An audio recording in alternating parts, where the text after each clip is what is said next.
This is the closest thing to anything even remotely tokusatsu related in this show. And I can already guess how poorly this video is going to perform based on past Digimon videos. I still like the franchise, so let's get this over with.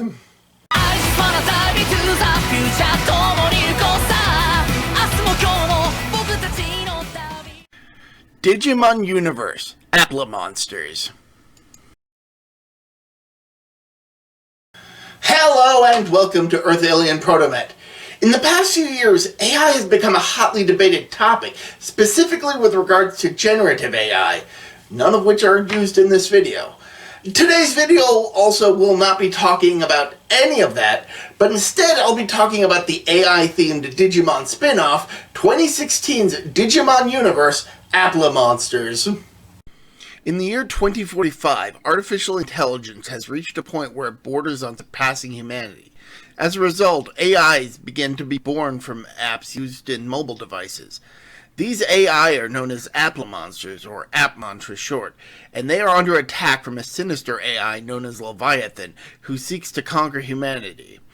A soft-spoken junior high student named Haru Shinkai, who wishes to become more of a protagonist in his own life, is given the opportunity when he receives an applet driver and meets his new Appmon partner, Gatchmon.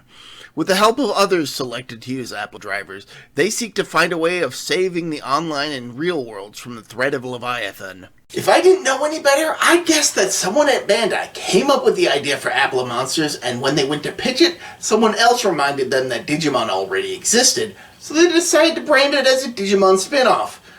That's the only explanation I can come up with as to why the creatures in this show aren't just called Digimon. Because Digimon already existed. For like a long time. As the show's protagonist, Haru is lacking. He often compares himself with his friend Eugene Ozora, who is outgoing and athletic, and he views himself as a secondary character in his own life, thus his desire to become a protagonist in his own mind.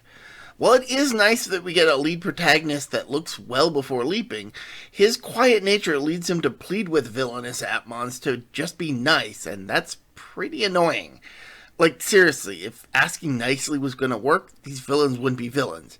Gatchmon is more proactive, always ready to jump forward to the inevitable fight, and for a search engine app, he's surprisingly strong.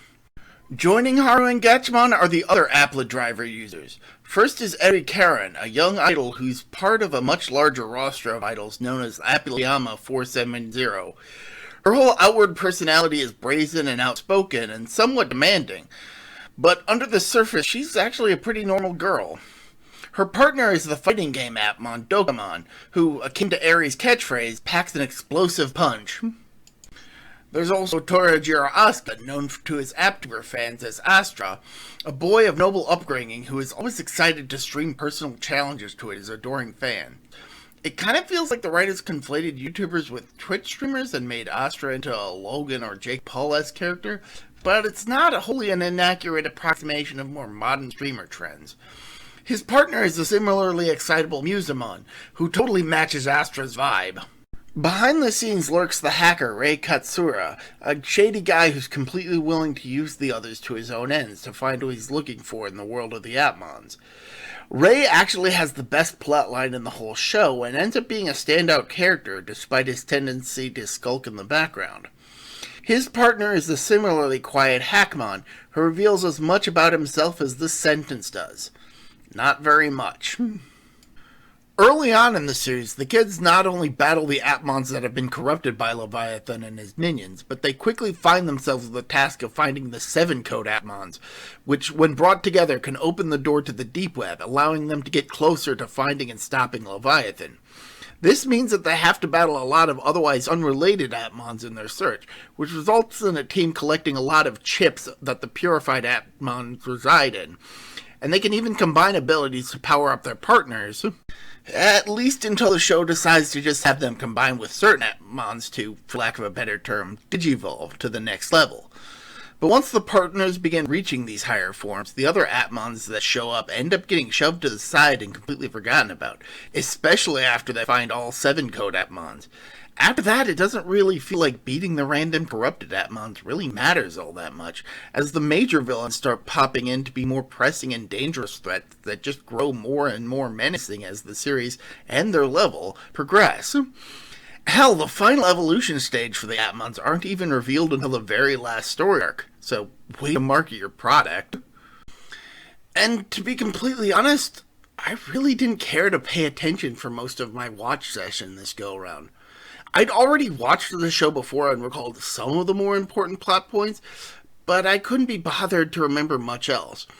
It didn't help that early in the show, the writers decided that just about everyone in the whole world of this show is so utterly dependent on their apps to tell them how to do everything that they fail to function in any sort of capacity when their apps stop working properly. For God's sake, these idiots think that Christmas is canceled just because their phones don't have the 24th and 25th of December anymore. And since this absolutely moronic plot happened so early in the show, I guess I just lost all hope of anyone being smart enough to figure shit out for themselves. Hell, the main characters don't make the connection that Leviathan's L symbol is the goddamn same as the super famous L corporations until very late in the show, despite being so fucking obvious to anybody watching the show. And it's shit like this and the fact that Haru completely lacks a backbone that makes me not care about this show. Clearly Bandai wanted to make more spin-offs under the Digimon universe umbrella, but considering the next Digimon show was a hard reboot of the Adventure series, I can say they probably failed to generate much interest in expanding this universe.